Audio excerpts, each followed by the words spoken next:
करुणा के सागर तथागत गौतम बुद्ध, संत श्रोमणी सतगुरु रविदास जी महाराज, भगवान वाल्मीकि महाराज, गुरु नानक देव, संत कबीर, छत्रपति साहू जी महाराज, शिवाजी महाराज, संत गाडगे जी महाराज, राष्ट्रपिता ज्योतिबा फुले, मां फातिमा शेख, राष्ट्रपति एपीजे अब्दुल कलाम साहब, शहीद उधम सिंह,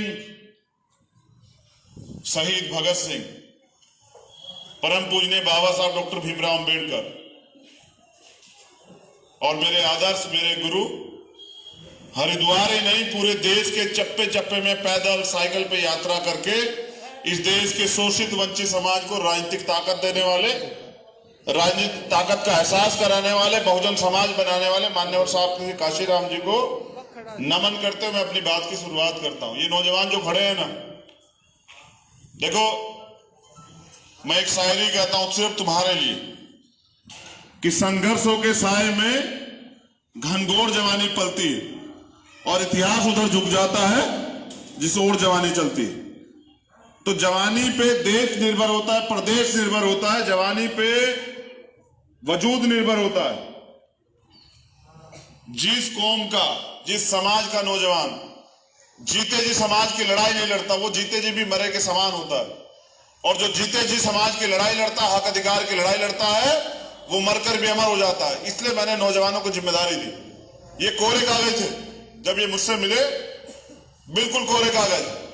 जैसे स्कूल में बच्चा पढ़ने के लिए जाता है, जो मास्टर पढ़ाता है वो समझ जाता है उसे।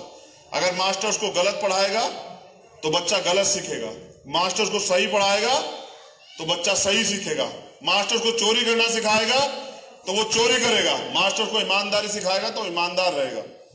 तो मैंने इन्हें इस प्रदेश में दलित, पिछड़े, मुसलमान, सामाजिक एकता पैदा करने, क्योंकि जिस समाज की गैर राजनीतिक जड़ें यानी कि सामाजिक जड़ें मजबूत नहीं होती, उनकी राजनीति कभी कामयाब नहीं होती है। अगर उत्तराखंड में हमें आने वाले कल में गरीबों के लिए, शोषितों के लिए अधिकार चाहिए, उनकी सुरक्षा चाहिए, रोजगार चाहिए, अच्छी पढ़ाई चाहिए, अच्छे हॉस्पिटल चाहिए, तो हमें गरीबों की राजनीति दोबारा से जिंदा करनी पड़ेगी। ये जो जितने लोग खड़े हैं, मैं तो उत्तराखंड का हाल जानता हूं। यहां जिला पंचायत आप बनाते हैं और वो 20-25 लाख रुपए में जो अपनी वोट बेच आता है। आप ये समझिए कि बिकने से हक नहीं मिलेंगे आपको, हक मिलेंगे मजबूती से खड़े होके, ऐसे लोगों को खड़े करके जो बिकने के लिए नहीं, टिकने के लिए, आपकी लड़ाई को लड़ने के लिए आए हो। पिछले 5 सालों में मैंने देखा कि दिन रात एक कर दी हमारे कार्यकर्ताओं ने। आप तमाम लोग गवाह हैं कि कभी भी किसी शोषित वंचित समाज के व्यक्ति पे, कभी भी किसी दलित पे, मुस्लिम पे, बैकवर्ड के लोगों पे, महिलाओं पे अत्याचार होता है तो जैसा अध्यक्ष जी कह रहे थे कि पुलिस से पहले जाती है भीम आर्मी और जाके उसकी हक की लड़ाई लड़ती है। और अगर आज यहाँ ये वही जगह है ना जहां वो स्कूल में मारपीट हुई थी, ये सिलसिला तब तक नहीं रुकेगा जब तक आपके अपने लोग जो हैं विधानसभा में, लोकसभा में नहीं जाएंगे। और जब ये चले जाएंगे तो ये ननेड़ा और ये हरिद्वार ये इतनी ताकत से एकता में बंधेगा कि पूरी दुनिया में इसका नाम जो है वो रोशन हो जाएगा। और ये कब होगा? जब ये टुकड़ों में बटे समाज को ये लोग एकजुट करेंगे। तो आज जो कार्यकर्ता यहां मौजूद है, मैं इनसे निवेदन करूंगा कि ये जनता बनाती है नेता और यही बनाती है विधायक और एमपी।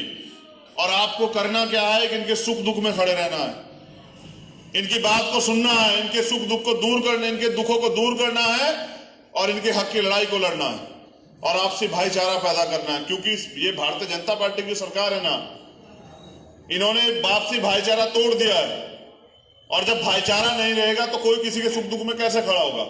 मैं चाहता हूं कि आने वाले कल में हम लोग एक दूसरे के कंधे जो है मजबूत करें, एक दूसरे की हक की लड़ाई लड़े और कोई किसी बेगुनाह को सता ना पाए, ऐसा इंतजाम हमें करना पड़ेगा। आज हम लोग सत्ता में नहीं, इसका बड़ा नुकसान ये है कि ना तो बच्चों को स्कॉलरशिप मिल रही है, ना अच्छी पढ़ाई हो रही है, ना अच्छा इलाज हो रहा है और पुलिस और तमाम तरह के लोग हर काम में भ्रष्टाचार। कोई काम बिना पैसे के करा सकते हैं आप? आज बताइए मुझे। ये किसकी वजह से हो रहा है? ये उनकी वजह से नहीं हो रहा, उनका तो काम ही है। लेकिन आपकी जिम्मेदारी बनती है कि आप अच्छे लोगों पे भरोसा करें और अच्छे लोगों को चुन के भेजें। ये वोट जो है, ये वोट का अधिकार बिकने के लिए नहीं मिला है। वोट का अधिकार परम पूज्य बाबा साहब अंबेडकर ने गुलामी से मुक्ति के लिए दिलाया। और जिसके पास वोट का अधिकार है, बाबा साहब ने कहा 1 वोट 1 वैल्यू, एक राष्ट्रपति की वोट। और ये जो हमारे बैठे हुए ना जिम्मेदार हमारे साथी, हमारे मौजूद जो जिम्मेदार साथी बैठे, उनकी वोट बराबर है, राष्ट्रपति की भी और आपकी भी। लेकिन वो सोच समझ के फैसला करते हैं और हमारे लोग डर में फैसला करते हैं। और यहां जो बड़ी आबादी इस प्रदेश की है, उसका एक फैसला होता है कि जो बीजेपी को हराएगा उसको वोट करेंगे। मैं पूछना चाहता हूं कि जब आप अपने हक अधिकारों की लड़ाई नहीं लड़ोगे, ये सोच के वोट दोगे, तो फिर वो जीते या हारे आपका क्या भला करेगा? भाई वो तो यही कहते हैं ना कि भाई ये तो डर के हमें वोट देते हैं। आप कौन सी पार्टी को अच्छा मान रहे हैं? बीजेपी को? कितने लोग मानते हैं बीजेपी पार्टी अच्छी है? जो लोग मानते हैं हाथ खड़ा करके बताएं मुझे।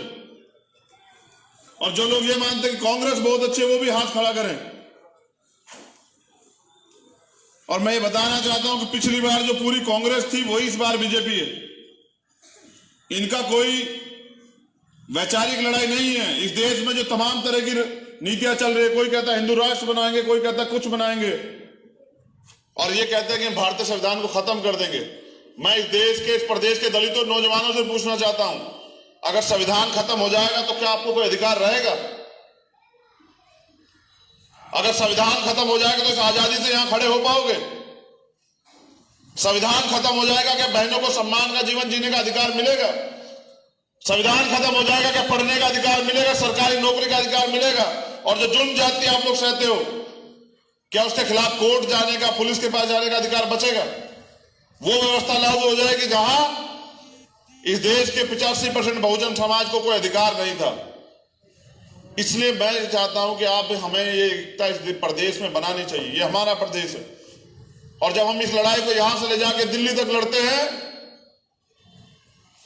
तो हमें लगता है कि अपना घर मजबूत करना सबसे पहले जरूरी है। कि कल हमसे लोग ये ना पूछे, अरे तुम हरिद्वार के रहने वाले चंद्रशेखर, तुम्हारे यहां क्या हालात हैं? तो हमें जवाब देना पड़ेगा। इसलिए हम लोग यहां हैं। और मुझे मौका मिला आप लोगों के बीच आने का, तो मैंने सोचा कि चलो अपने दिल की बात आपसे कह दूं। अब मैं जो कहने वाला हूं उसको बड़े गौर से सुनिएगा। आपको आवाज आ रही है नहीं आ रही? आखिरी तक जो रोड पे खड़े हैं, आ रही है? देखो, लोकतंत्र इसलिए बना था, डेमोक्रेसी इसलिए बनी कि जब इस देश में अंग्रेजों से सत्ता जो है वो ट्रांसफर होकर इस देश के रहने वाले लोगों के पास आई। मुझे लगता है उस उम्र का आपको यहां नहीं होगा, लेकिन ये सच है कि उस समय जो बंटवारा हुआ, वो बंटवारा सिर्फ ये हुआ कि पावर उनके पास से आके इनके पास आ गई। लेकिन इस देश में रहने वाले गरीबों के पास कुछ नहीं मिला। ना कोई जमीन उनको मिली इनके हिस्से में आई, ना कोई जितनी संपत्ति इस देश में थी, ना उसका बंटवारा हुआ। और पिछले लंबे समय से गरीब को गरीब बना के रखा गया, क्योंकि अगर गरीब पैसे वाला हो जाएगा तो फिर ये लोग राजनीति किस पे करेंगे? ये लोग झूठे सपने किसको दिखाएंगे? और अगर सपने नहीं दिखाएंगे तो लोग इनको झूठ में फंस के वोट कैसे देंगे? तो लोकतंत्र इसलिए बना कि इस देश में रहने वाले, किसके लिए लोकतंत्र? यहां रहने वाले लोगों के लिए, कि इस देश प्रदेश में रहने वाले सब जो लोग हैं उनको उनके बराबर के अधिकार मिले। इसलिए प्रशासन है, इसलिए शासन है, इसलिए सरकारें हैं, और जनता ही तो चुनती है सरकार। लेकिन आज तक भी गरीब गरीब है और अमीर हो रहा है।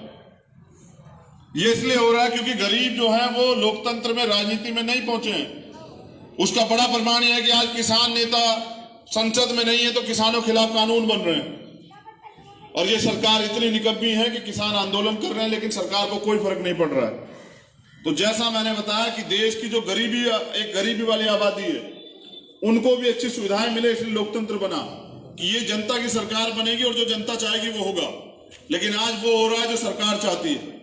वो जब चाहते हैं, ये जो बहनें खड़ी हैं स्कॉलरशिप खत्म कर देते हैं। क्या तुम्हारे सपने नहीं कि तुम नौकरी करो? तुम्हें माता पिता ने अपना पेट काट के पढ़ा, क्या तुम लोग नहीं चाहते कि तुम अधिकारी कर्मचारी बनो? क्या हमारे नौजवान नहीं चाहते कि तमाम तरह की पुलिस की भर्ती, आर्मी की भर्ती, क्लर्क की भर्ती, इसमें आप लोग जाओ? कितना बैकलॉग भर रही है सरकारें। वोट का अधिकार आपको सिर्फ रोटी खाने के लिए नहीं मिला है कि आपका पेट भर जाए। रोटी तो जानवर भी खाता है, वो भी अपना भोजन जो है ले लेता है। इंसान वो होता है जिसमें बुद्धि होती है, और बुद्धि वाला व्यक्ति अपने अधिकार को किसी को छीन के नहीं रखने देता। और अगर इस प्रदेश में इतनी बड़ी आबादी होने के बाद भी आज का आपके अधिकार छीने हुए हैं, तो उसके जिम्मेदार आप भी हैं। आप ऐसे लोगों पे भरोसा करते हैं अब तक जिन्हें सिर्फ अपने पेट भरने हैं, जिन्हें सिर्फ अपनी राजनीतिक रोटियां सेकनी है। उनके घर बदल जाते हैं, उनकी पार्टियों के नाम बदल जाते हैं, उनके झंडे बदल जाते हैं, लेकिन गरीबों की गरीबी नहीं हटती है।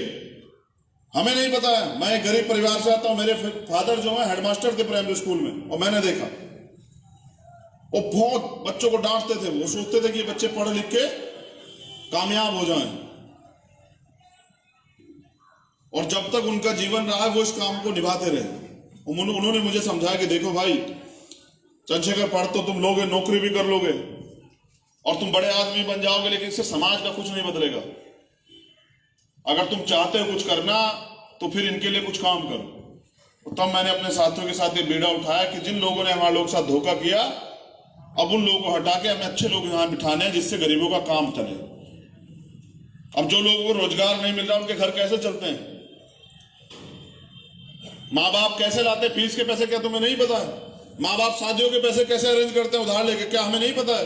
और किस तरह से हमारे लोग गरीबी का जीवन जी रहे हैं, किस तरह से हमारे लोग स्वाभिमानी तो हैं, लेकिन यहाँ अन्याय जुल्म जाते के खिलाफ खड़े नहीं हो पा रहे हैं। मुझे लगता है कि ये लड़ाई अभी अधूरी है, और आजादी भी अधूरी है। आजादी पूरी तब होगी जब इस प्रदेश में रहने वाले अंतिम गरीब व्यक्ति को भी उसके बराबर के अधिकार मिलेंगे, और उसका सम्मान होगा, और कोई जाति धर्म के नाम पे उसको सता नहीं पाएगा। और मेरे याद है एक बहन थी हमारी, क्या नाम था उसका, मैं वो जो IIT में थी, वैभवी, हमारी एक बहन थी वैभवी, और उसके साथ जो है उसको परेशान किया गया, और वो बहुत परेशान थी और तमाम तरह से सब लोगों के पास गई। फिर भीम आर्मी के लोगों से मिली, तब उसकी न्याय की उम्मीद मजबूत हुई। तो भीम आर्मी के लोगों ने अपने काम से पहचान बनाई, और हमारे लोगों के सपने हैं। हमारा नौजवान चाहता है नौकरी करना, रोजगार करना, अपनी पहचान बनाना, अच्छा घर बनाना, अच्छा मकान बनाना, लेकिन नहीं कर पा रहा है क्योंकि सरकार कुछ दे ही नहीं रही है। ना पढ़ाई के लिए लोन देती है, ना रोजगार देती है। अब मुझे लगता है कि ये इस प्रदेश में हो सकता है, और ये कोई मुश्किल काम नहीं है, क्योंकि सरकार इसलिए बनती है कि आपके लिए नीति बने। और जब आपका आदमी जो चाहता है कि आपके लिए नीति बने, जब तक वहां नहीं जाएगा तो नीति नहीं बनेगी, और नीति जब बनेगी तभी तो आप लोगों के रास्ते खुलेंगे। अब सोचो, अगर आपका प्रधान, आपका एक बहुत छोटी सी बात, सिंपल बात समझ आएगी। सोचे गांव में प्रधान आपके पक्ष का बना, जो आपने बनाया, क्या आपके काम नहीं होते हैं? बताओ, होते हैं या नहीं होते हैं? और जब दूसरे पक्ष का बनेगा तो क्या होता है कि जो काम आपके होने होते हैं वो भी नहीं होते हैं। तो मैं तुम्हें बताना चाहता हूं कि अगर तुम चाहते हो कि इस देश में, इस प्रदेश में संविधान सुरक्षित रहे, तुम्हारे हक अधिकार सुरक्षित रहे, तुम्हारा स्वाभिमान सुरक्षित रहे, तो फिर अपनी बनाओ और अपने बलबूते बनाओ। कौन कहता है नहीं बना सकते? मैं गारंटी देता हूं कि हरिद्वार के बिना देहरादून चल ही नहीं सकता, लेकिन बाहर का आदमी आके यहाँ राजनीति कर लेता है। यहाँ MP कौन है? क्या नाम है MP के यहाँ का? कहाँ का है वो? हैं? अब बताइए आप लोग कितने ताकतवर है कि दूसरा आदमी आके MP बन गया और आप लोग यहाँ जो है, बताइए, है या नहीं है? कमाल की बात कि जिनका कुछ नहीं है वो यहां सब कुछ हो गए, और जिनका सब कुछ है वो आज भी झंडा उठा रहे हैं। ऐसा क्यों है? ऐसा इसलिए कि हमें एकता नहीं है। यहां तो इस प्रदेश की दो बड़ी आबादी, अगर दलित और मुस्लिम इकट्ठे हो जाएं तो यहां से एक सीट नहीं जाए हमारे खाते से अलग। लेकिन वो काम है मुर्गे वाला कि जिसकी गर्दन पकड़ जाती है वही फड़फड़ाता, बाकी सब लोग जो है दाना चुगते रहते हैं। तो मैं कह रहा हूं कि लोग आपको पैसे भी दे देंगे, लोग आपकी तमाम तरह की सुविधाएं भी दे देंगे, लेकिन स्वाभिमान नहीं दे सकते हैं। और अगर आपको स्वाभिमान चाहिए तो अपनी लड़ाई खुद लड़नी पड़ेगी। अगर आप नहीं लड़ रहे हैं तो अपने, तुम्हारे हिस्से की लड़ाई भीम आर्मी लड़ रही है, तो तुम्हें चाहिए कि भीम आर्मी का समर्थन करो। और जब आप भीम आर्मी का समर्थन करेंगे, ताकत देंगे, तो मैं एक लंबा 20 साल के जीवन के एक संघर्ष में मैंने देखा कि जिस दिन आप ताकतवर हो जाओगे तो DM SSP आपके यहाँ आया करेंगे सलाम करने के लिए, और पूछा करेंगे सर बताइए क्या काम है। और मैं जानता हूं जब आपके जैसे अच्छे लोग आएंगे तो किसी गरीब को कोई दिक्कत नहीं होगी, क्योंकि आपने परेशानी देखी क्या आपने नहीं देखा कैसे माहौल से होके जाते हैं? और मैं तो जानता हूं ना, मैं तो आता हूं, मैंने देखा है। और मैं कल से बता रहा हूं कि लोकतंत्र में 5-7 चीजें जो सरकार देती है, उसके लिए हमें सरकार के आगे हाथ फैलाना पड़ता है।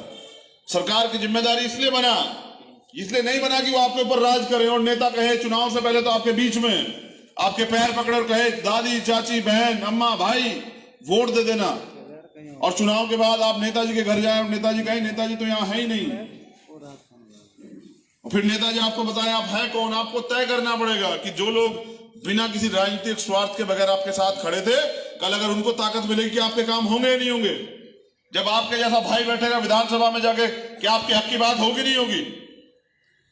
ठीक है, ये चोरों चकारों को छोड़ दो, इन्हें लूट मारों को छोड़ दो, और जो आपके अपने हैं उनको इस बार जो है प्यार दो, उनको जो आशीर्वाद दो। और मैं देखता हूं कैसे यहाँ गरीबों का काम रुकता है। और बाकी अगर नहीं करना है तो फिर ये भी देखो कि आप नहीं कर रहे हैं लेकिन दुश्मन तो तैयार है। वो ऐसे कानून बना रहा है कि तुम्हारे सारे अधिकार डकाल ले जाएं।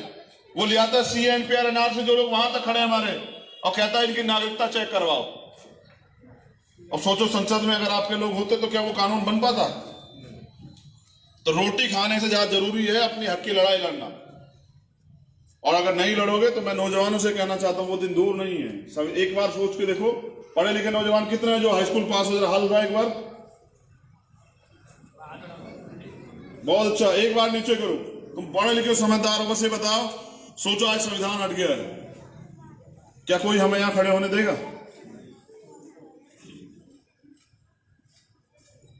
देगा कोई खड़े होने? क्यों मेरी बहन, देगा या खड़े होने कोई? संविधान से पहले एक बार पढ़ो। कहते हैं इतिहास बल देता है। अगर आप इतिहास को पढ़ोगे तो आपको पता लगेगा कि आप इतिहास में आपके साथ कितनी जुल्म हुई है और इतिहास में किस तरह आपके अधिकार छीने गए। जब तक संविधान लागू नहीं हुआ तो पढ़ने का अधिकार नहीं था, और जिनमें पढ़ने का अधिकार नहीं होगा उनमें बुद्धि बल कहां से आएगा? जब तक संविधान लागू नहीं हुआ तो आपको मकान रखने का अधिकार नहीं था। जब आप मकान में रहोगे तो कहां रहोगे? सड़क पे। जब संविधान लागू नहीं हुआ था तो आपको राजनीति करने का अधिकार नहीं था। आज कोई देखा आपने संविधान लिखने से, संविधान से पहले भी कोई प्रधान हुआ करता था किस गांव में तुम्हारा? और वो बाबा साहब की वो बात भूल गए हो क्या कि बाबा साहब ने कहा कि अगर तुम इस कारवां को आगे नहीं ले जा सकते तो उसको पीछे मत जाने दें। For more updates, subscribe to our channel, click the show links and enjoy watching the videos.